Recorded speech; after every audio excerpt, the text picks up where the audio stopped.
Hey, what's up? It is DJ. Welcome to Weekend Mod Time again. We have gotten mods 3 separate times this weekend, and they have all been for all platforms. Super exciting. Today, we're going to look at 7 mods. However, 6 of them were released today, including the map, and one of them, the one that you see on screen right now, was released yesterday. These mods include the Unimog U1200, 1400, 1600 that came out yesterday afternoon, along with the Massey Ferguson 4700, 5700 series from today, the Mahindra 86110, Scarabelot hydraulic reversible leveling blade, Scarabelot hydraulic leveling board, Scarabelot triangle chain TRC 6000, and the Turvo Map with 17 required mods. That's too many! So we'll start off with the mod that dropped yesterday, the Unimog U1200, 1400, 1600. This is the crossplay version of the PC mod by the same name and modders that released back in August.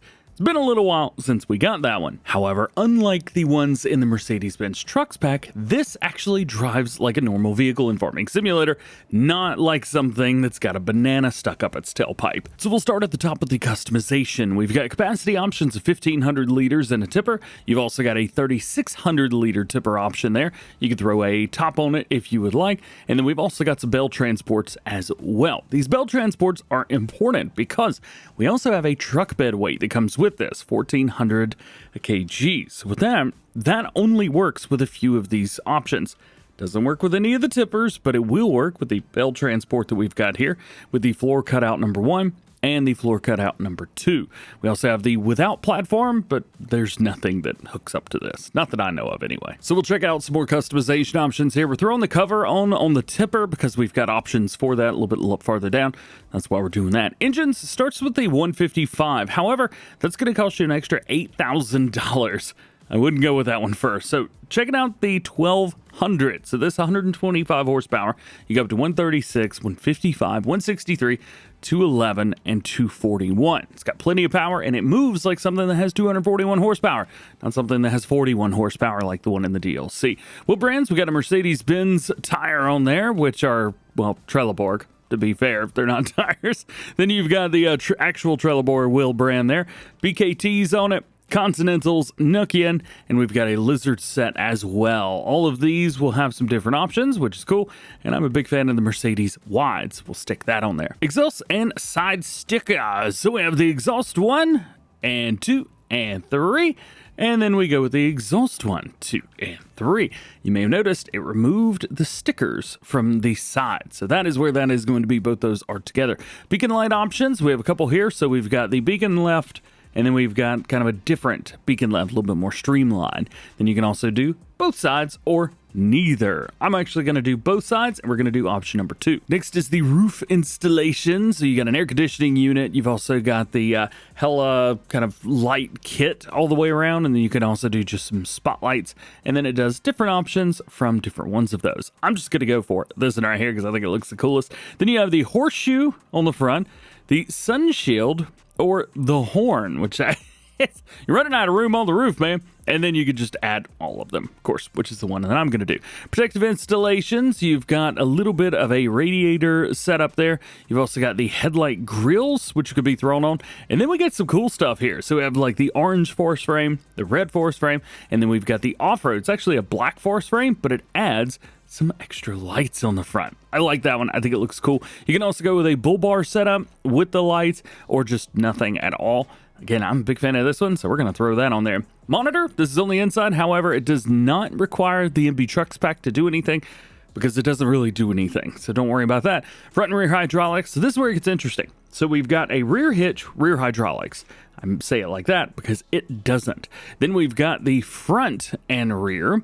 Then we've got without hydraulics, but you do have a hitch. Then you can do only front hydraulics with the rear hitch. And then you've got rear hydraulics without the hitch, or at least the ball hitch. Still have the pin hitch on there, and you can do all the different setups for those. I can't tell you which one to go for, which one's best. Obviously, with the ball hitch and hydraulics all the way around, it's going to give you the most setup here. As far as animations go, you've got the IC and mouse control, of course. That pops up with interactive control. I'm just going to click mouse control here. You're probably not going to see that. I did load this up on Xbox yesterday when it came out, because I was hanging out, chilling out, and enjoying my Saturday off. At least I tried to anyway. And then we got some color. So you can change up that main color. You also have the flatbed floor. Can't see it right now, but it will change up the bottom. Then we have the cover as well, so you can change up the cover. And we have the rim internals, so you can see that. That's very cool. And then you've got the rim color itself, which is changed to green, so you can see the color option. Once you've got your tractor, if you need a little bit of extra weight, you can buy one of those as well. There we go. And then all you got to do is put that on the back. Recommendation is to use something that weighs a lot and has pallet forks. Forklift should do the job just fine. However, make sure you spread out the forks a little bit because it is wide under there. So we got that. Boom, pick it up. Remember, it's only 1.2 tons, so you don't need a whole lot to help out with this, but it should be heavy. Once you got it up here, it doesn't have to be perfect. So just make sure it's on there. There we go. Back it up, jump in here, and then you can see attach.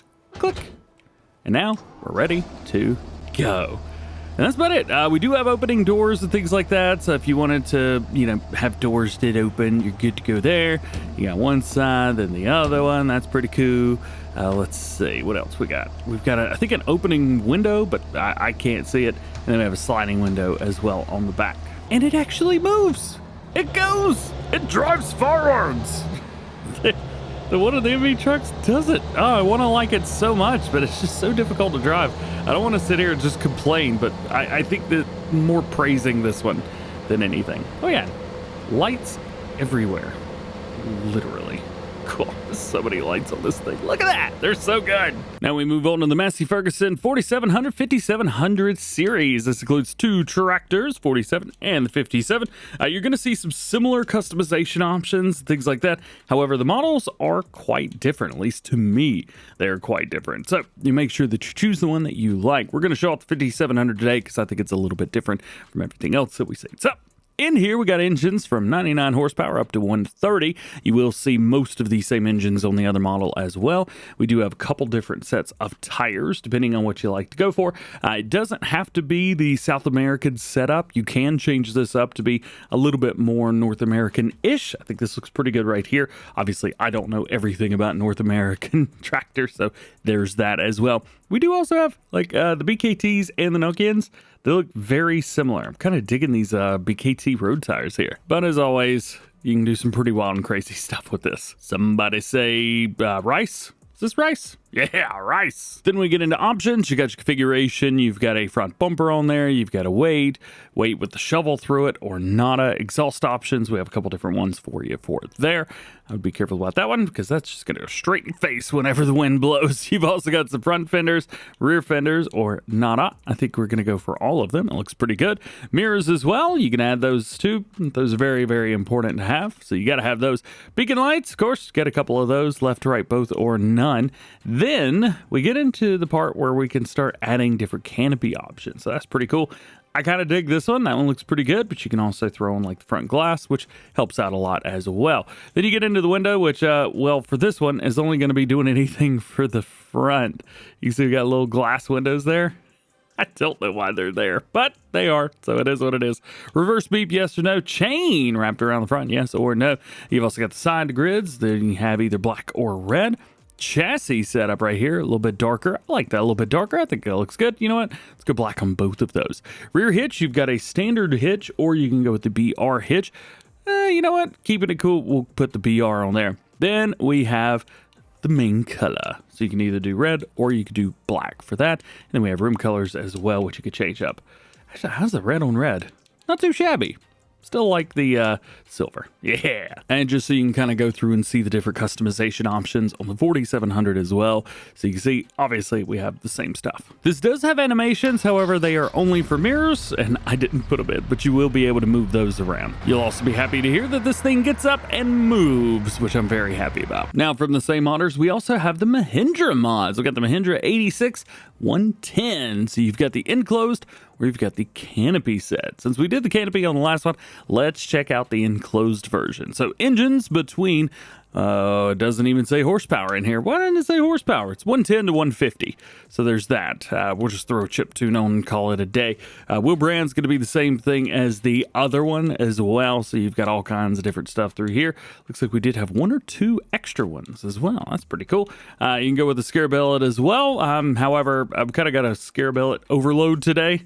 We'll talk about that next. Configs, bumper setups, you got all that kind of stuff through there. Front fenders is a yes or a no. Reverse beep, of course. You got your exhaust options, windows, you can tint those up, looking good. Flags, you can fly some of those up top as well. I like seeing that, always good.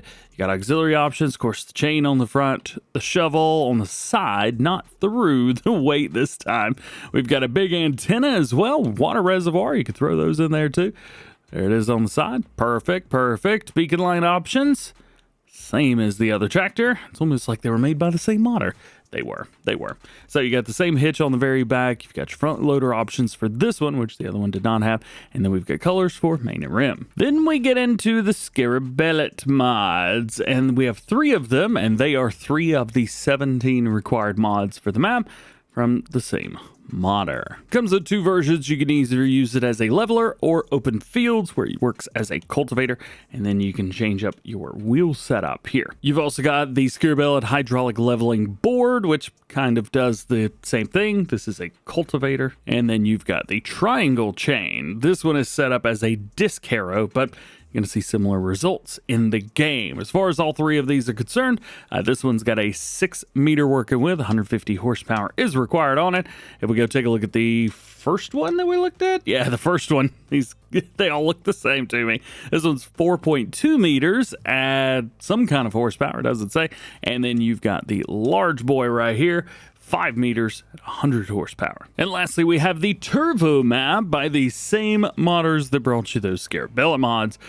Goodness gracious. So this is inspired by a region of the same name in Santa Catarina, Brazil. It's got realistic terrain, medium and small fields, 53 farmlands, including rice paddies, which we went over. You also have 3 farmyards on the map. There's not 1, but 2 dairies. That was worth mentioning. There's also a warehouse, which is always nice. You don't always get that. And a lime station, which normally you do get. Check out this rice area. It's pretty nice. And though you don't need the waterway in between, it is nice to have that. At least it makes it looks like that's where the water's coming from, which is pretty cool. Here we can see the main store area. Of course, it's a Scarabelot store because, of course, they're actually the brand credited on the map itself, other than ML Studio. They've made all of those, Scarabelot required mods. There's a handful of them. The good thing is, at least they've included, I think, all or almost all of those Scarabelot required mods on the map. There's been another one, another modder did something similar to this. However, they did not, and they were all decorative items in the store, and it was real annoying. So let's take a look at the PDA. Here's what you're going to be getting. The PDA itself is kind of nice. It kind of blurs the lines between left and right. I think what they've done is just taken the same image and blurred it in the background, is what it is. Take a look. No new crop types, so don't be looking for that. We also have our farmland down here, so that is nice to see. You're going to be buying these rice fields at a bunch at a time, a little block of them at a time. We've also got other areas around. However, there's some areas that you cannot buy, so be ready for that. Some fields you can plow together, some that you can't. Just is what it is. Here's your crop calendar as per usual, so that you can get an idea of what's going to be done and when. In new farmer mode, we've got a cow barn as well as an open chicken coop, and we do get a decent amount of cattle in here as well. That's pretty cool. Here's your contracts. Always good to see those. We have a decent set of contracts too. 12 grand for farmland 32 right there, and fertilizing 12 grand for field 26. Pretty nice. Your mileage may vary here. I just fast forward to 10 a.m. in the game. As far as our productions go, 0 are owned, but we do have the sawmill right here, so that is pretty cool. And then, as per usual, we have our vehicles. Let's jump in here, and you can get an idea of some of those. Some of these are required mods, some of them are not. As again, I mentioned, there's 17 required mods for this, which I think is too many. What did I click on? Well, I guess we're getting closer to it. Ah, it was this field. Well, that's embarrassing. You find nice medium to high level of detail on the map itself. Fairly low-ish on the outside of the map, though there are some extra buildings and things like that. And on the ground, you'll never even know you're close to the edge. Oh yeah, and there's a drag strip as well.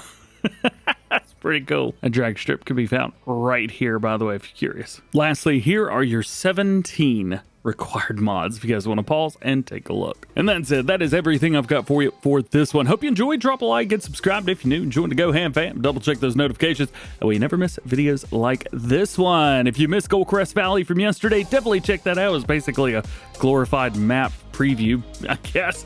Also, I've got 2 parts now from the Puchinier Valley. Part 1 released yesterday where I bought all the machines, and today we installed some turbos on our tractors because they weren't fast enough. Go figure. You can check those out on the channel. Otherwise, have an awesome day. We'll see you in the next one.